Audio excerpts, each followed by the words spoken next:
Dober dan iz ljubljanskega studia 136, to so vesti na vesti. Premier Borut Pahor in gospodarstveniki so se na delovnem srečanju na GZS, Gospodarski zbornici Slovenije, strinjali, da je treba skupaj iskati rešitve za pot iz krize. Kot je povedal Pahor, so se za pomoč odločili zaradi velikih težav, ki jih ima slovensko gospodarstvo, ki se večinoma ukvarja le z izvozom. Ker želimo v slovenski vladi zelo praktično pomagati slovenskemu gospodarstvu v teh okoliščinah, smo se odločili danes za posvet, na katerem želimo od naših gospodarstvenikov slišati, kje lahko slovenska vlada neposredno, takoj praktično pomaga z gospodarsko diplomacijo pri sklenitvi poslov, za katere bodo seveda odgovorni gospodarstveniki in njihovi seveda poslovni sistemi. Slovenska vlada pa prevzema to odgovornost, da jim bo nudila vso potrebno podporo, kolikor bodo ocenili, da je ta potrebna za sklenitev poslov in za odpiranje novih tržišč. Ja, veš, da sem dobila nov šiht, a veš ti, a ti lahko povem, da sem nov šiht dobila jaz. Na tržnici so me vstajali včeraj, v srkli, če bi s kruh jim pomagala, pač sem nekaj tole, ti jim pa res pokazal, kako se kruh peče. Ej, a jaz nam nič ve, kaj je, pa zdaj tako špasno gledata zdaj. Sam iste, pa res malo čudni, pa kaj je tako, če sem kruh Projekt Nacionalnega preiskovalnega urada NPU bo predvidoma zaživel s 1. januarjem 2010. Sta po včerajšnjem sestanku napovedala ministrica za notranje zadeve Katarina Kresal in premier Borut Pahor. Kot je še povedala ministrica, krepi v ustanavljanju novega urada predvsem za povezovanje vseh potencialov. Dej probi na Koštiko, res je dober. Dej, ko? A lahko ovne znavljen? Kaj želimo doseči s tem uradom, je, da se povežejo vsi potenciali, ki danes obstajajo v Sloveniji, ampak v skupnem cilju pregona korupcije in gospodarskega kriminala. Ne rečem, da že zdaj ni bilo sodelovanje, moralo je biti sodelovanje tako z tožilstvom kot z vsemi ostalimi inštitucijami nadzora, vendar pa ne tako organizirano in tako usmerjeno, kot predvidevamo to storiti z Nacionalnim preiskovalnim uradom. Premier Pahor je naštel še 3 glavne cilje urada. Prvič, 20 več odkritih kaznivih dejanj, 80% več vloženih obtožnic brez dopolnitve v obdobju 2 let in 30% več zasežene protipravne pridobljene premoženjske koristi.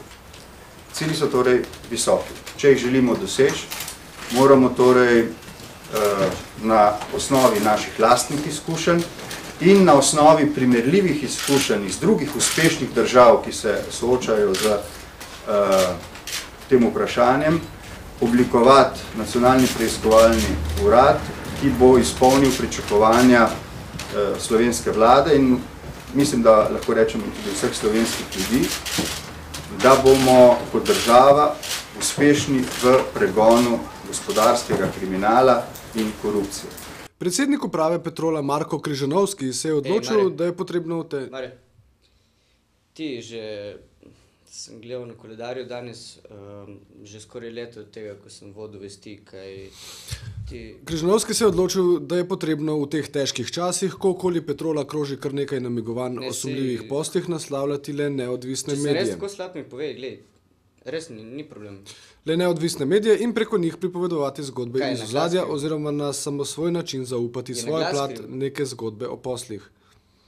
Ne, ker tle gre že za diskriminacijo, razumeš, vse v ljubljanščini, vse v žabrščini,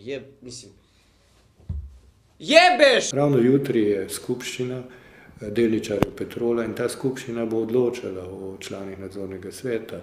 To bo tudi trenutek, ko se bomo morali odločiti, kdo je tisti, ki bo v prihodnosti nadzoroval in tudi na nekem delu tudi vplival na vodenje Petrola. Sedaj je vprašanje za vse nas, ali bodo to delničarji in pa tisti, ki so najboljši na svojem področju, ali pa bo to ozka skupinica ljudi, ki danes želi kreirati politiko, gospodarstvo, predvsem pa želijo biti aktivni v nekem kratkem času, kjer bi si radi razdelili tako imenovani vojni plen in iz tega dobička natokovali svoje bodoče politične, predvsem pa osebne interese. Denisu je zgodovinar Jože Dežman zaupal, da se v naslednjem tednu namerava javno upravičiti, ter da je šlo v primeru žalitve kolega Jožeta Pirjevca le za semantičen nesporazum.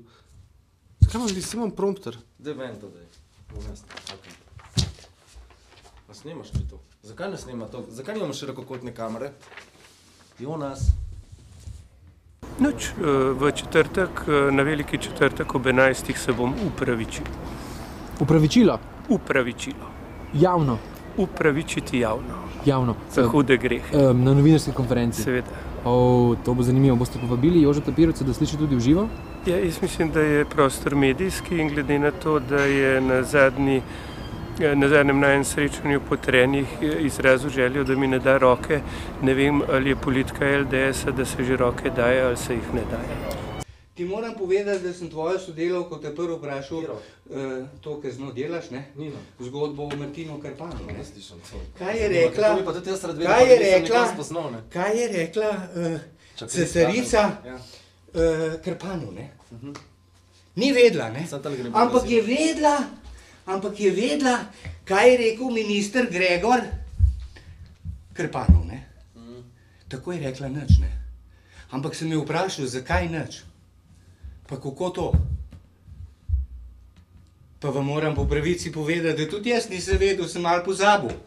A veste, saj tudi Sokrat rekel, jaz vem, da nič ne vem. Zakaj je to rekel? Zato, ker je Platon naredil votlino. Ne, rekel je zaradi tega, ker je cesar... Ne, da je Platon naredil votlino. Ja ne, Platon je govoril o votlino. Ne, saj Platon je bil njegov učenec. Koga? Sokratov, ne? A ni bil obratno? Ne. A ni bil Aristotel? Ne. Spravo Martin Krpan. No, dajmo Martin Krpan, ne, poslušaj zdaj to, ne. Ja, minister Gregor je rekel nič, zato ker je bil naše gore list. Slovenija, Slovenija, Slovenija. Kulturac. V Muzeju novejše zgodovine so odprli razstavo Fašizem in Slovenci, kjer so predstavljena likovna dela, fotografije in življenjske zgodbe o odnosih med Slovenci in Italijani v času fašizma pred drugo in med drugo svetovno vojno. Tukaj je levo, to so avtorji, katerih likovna dela so predstavljena na razstavi. Gre za slikarje, ki so bili internirani v italijanskih. Še vreme. Glede na to, da se nam je pomlad približala... Še vreme. Glede na to, da se nam je pomlad približala od zadaj, moramo...